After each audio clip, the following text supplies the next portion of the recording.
depósito, empréstimo, aumentou muito no mercado. Como os bancos tinham muito dinheiro e precisavam emprestar esse dinheiro, passaram a fazê-lo com juros módicos ou juros baixos para a compra de ações, as chamadas margin transactions. Ou seja, a pessoa buscava o banco e o banco, eu tenho muito dinheiro. Veja só, investidor, as ações estão subindo muito. Eu te empresto então $50 mil para que você compre ações. Daqui a 6 meses, você vai ter $100 mil, $200 mil, $300 mil. Isso foi o que aconteceu. Os bancos emprestavam dinheiro para que os investidores comprassem ações e davam aos bancos em garantia as próprias ações. Isso aconteceu e as ações subiram no mercado por um tempo, até que se constatou que elas estavam sendo valorizadas sem lastro. Senhores, o que são as ações? Ou como que nós vamos valorizar uma ação?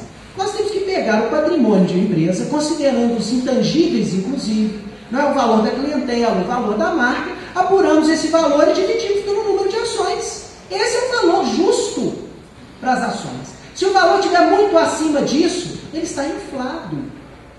Né?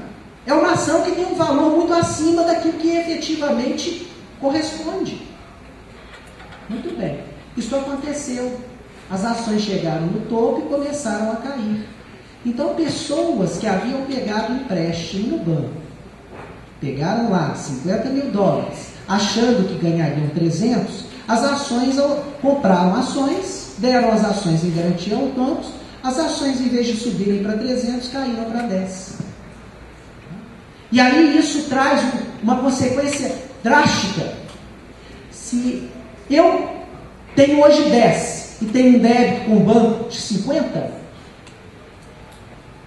eu vou dar as minhas ações ao banco para o pagamento, mas faltam 40. Agora, nós não podemos esquecer que aquele dinheiro que foi emprestado para a compra de ações foi recebido pelo banco através de depósito. Ou seja, se o banco não recebe os 50, ele pode ter dificuldade em devolver ao depositante, né, os $50 mil que ele recebeu em depósito. Isso aconteceu. Né? A inadimplência dos devedores fez com que vários bancos quebrassem em cascata, né, em virtude de não terem condições de devolver o dinheiro aos depositantes correntistas. E nós vamos dizer, nossa, isso serviu de experiência e nunca mais aconteceu. Aconteceu em outro setor. Aliás, aconteceu várias vezes. Mas em 2007, nós constatamos exatamente a mesma coisa.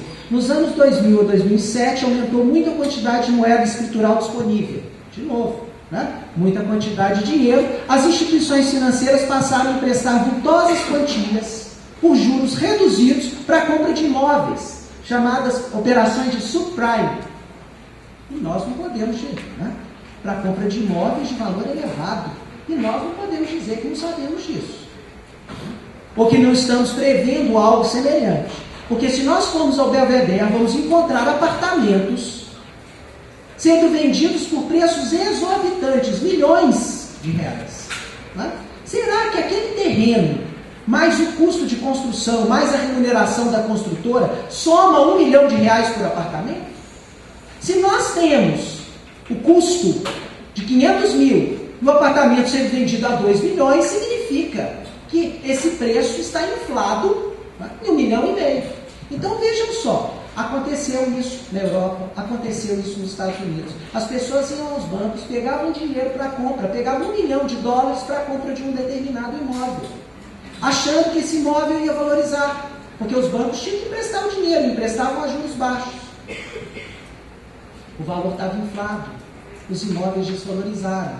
Né? E eles, imóveis que foram dados em garantia do pagamento do empréstimo, não valiam aquilo.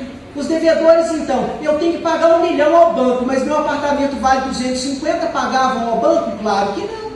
Claro que não. E, consequentemente, os bancos tinham, né, dificuldade em receber e, consequentemente, não entrava o dinheiro. R$1 milhão que foi emprestado, entrava 250, que era o preço do apartamento, né?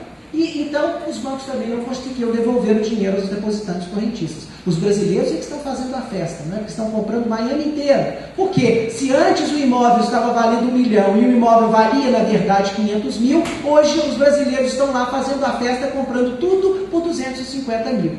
Né? Porque os bancos têm que vender, não vão ficar com os apartamentos no caixa. Mas, enfim, nova quebra das agências financeiras de hipoteca em série. É porque no mercado financeiro existe aquilo que nós conhecemos como risco sistêmico. Aí está de novo o quadro de produção de moeda escritural. Só que nós vamos analisar ao contrário. Se 4 não paga ao BC o empréstimo que recebeu, o BC não consegue devolver a 3. Se 3 não recebe, também não consegue pagar o empréstimo a BB. E aí, BB também não devolve a 2 o dinheiro. Se 2 não recebe, não paga o empréstimo a BA. E BA não devolve ao depósito, ou à operação financeira inicial, que é o depósito de X implementado por 1. Muito bem. Nós temos, basicamente, no aspecto monetário, 2 escolas econômicas que se destacam. A primeira é a escola de Keynes, John Maynard Keynes, que vem norteando a economia mundial há muito tempo.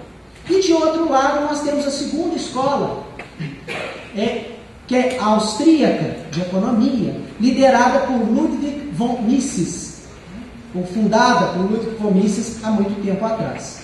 Muito bem, diante desta situação de crise constatada, Keynes então sugere a injeção de dinheiro, inclusive o Estado aportando recursos públicos, né? Porque essa injeção de dinheiro provocaria o aumento da procura, né? Muito dinheiro, muita procura, aumenta o consumo, os preços dos produtos voltam a subir e com isso a produção se incrementa para atender essa demanda e a economia volta a caminhar. Veja bem, esses ensinamentos foram seguidos de uma forma ou de outra, tanto na crise de 1929 quanto de 2007. Né? Na crise de 1929 houve uma tentativa de injeção de dinheiro no mercado para que as ações chamadas blue chips, né, tivessem o seu valor artificialmente elevado. Não funcionou. A crise, os efeitos foram sentidos durante muitos anos. Em 2007, houve a mesma coisa, a injeção de dinheiro, principalmente público, na compra de participação, integral ou parcial, em empresas em dificuldades financeiras. Aliás, aqui no Brasil, o nosso presidente da República, da época, disse que nós não enfrentaríamos uma crise significativa, porque nós estávamos diante de simples marolinha. Não é? Mas ainda assim, o Congresso Nacional Brasileiro aprovou uma lei que autoriza os bancos com participação do Estado, leia-se Banco do Brasil e Caixa Econômica Federal, a adquirir participação em instituições financeiras por causa da crise, mas independente delas estarem em situação financeira difícil. E isso foi utilizado. O Banco do Brasil comprou participação no Banco Votorantim. A Caixa Econômica Federal comprou participação no então sólido e equilibrado Banco Pan-Americano. Então vejam só, em virtude da crise de 2007, nos Estados Unidos, na Europa e também no Brasil, que não a enfrentou da mesma forma, nós tivemos autorização para injeção de dinheiro público para aquisição de empresas que, em tese, estariam em dificuldades. Mas no Brasil ela foi utilizada para aquisição de participação em bancos que não estavam efetivamente em dificuldade na época.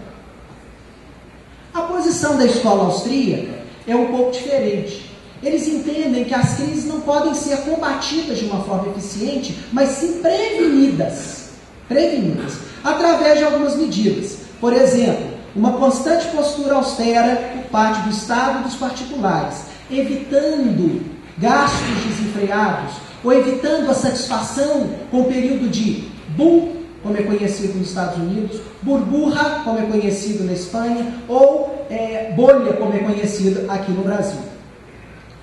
Deste modo, também outra providência que deve ser implementada, além da economia, ou postura austera por parte do Estado e dos particulares, sempre e de forma constante, sem se deixar levar por condições temporárias de mercado, nós temos o aumento minimizar o aumento da quantidade de moeda escritural. Gente, aumento de moeda, isso